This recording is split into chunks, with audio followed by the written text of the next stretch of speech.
Hello, grade 8 students. It's nice to see you. Welcome to first quarter, lesson 5, in Arts 8.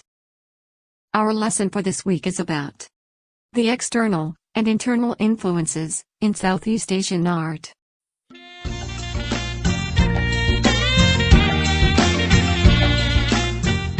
Although the cultural development of the area was once dominated by Indian influences, a number of cohesive traits predate the Indian influence.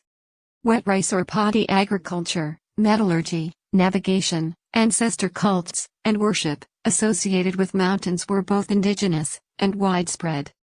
And certain art forms not derived from India, for example, batik textiles, gamelan orchestras, and the wayang puppet theater, remain popular, and has a great influence as well in their sculptures. Let us talk about the Cambodian sculpture. This picture is the Apsara carving of Angkor Wat.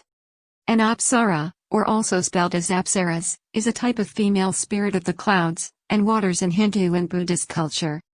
They figure prominently in the sculpture, dance, literature and painting of many South Asian and Southeast Asian cultures.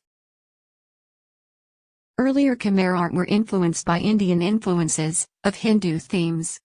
By the 7th century, Khmer sculpture begins to drift away from its Hindu influences, the Pregupta for the Buddhist figures, the Pallava for the Hindu figures. And through constant stylistic evolution, it comes to develop its own originality, which by the 10th century can be considered complete and absolute. Let's move in Thailand. This picture is the Garudas at Wat Phra in Bangkok, Thailand.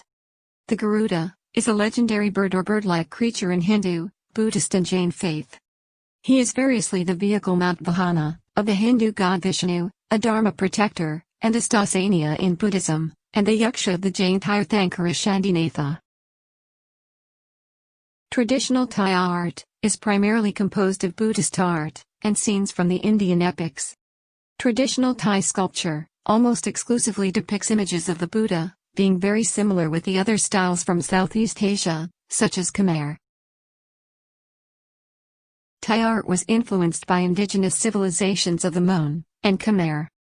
By the Sukhothai and Ayutthaya period, Thai had developed into its own unique style, and was later further influenced by the other Asian styles, mostly by Sri Lankan and Chinese. Next is Laos. Lao Buddhist sculptures were created by the Lao people of Southeast Asia. They are typically made of bronze, although gold and silver images can also be found. The arts and architecture of Laos, as with the rest of Southeast Asia, tend to draw their influences from India, China, and its rich heritage of indigenous traditions. Let's move in Vietnam. Vietnamese sculpture has been heavily influenced by the three traditional religions, the Taoism, Confucianism, and Buddhism, which come from neighboring countries China and India.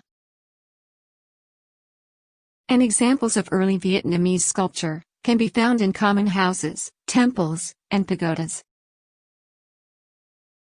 Now, let's visit Indonesia.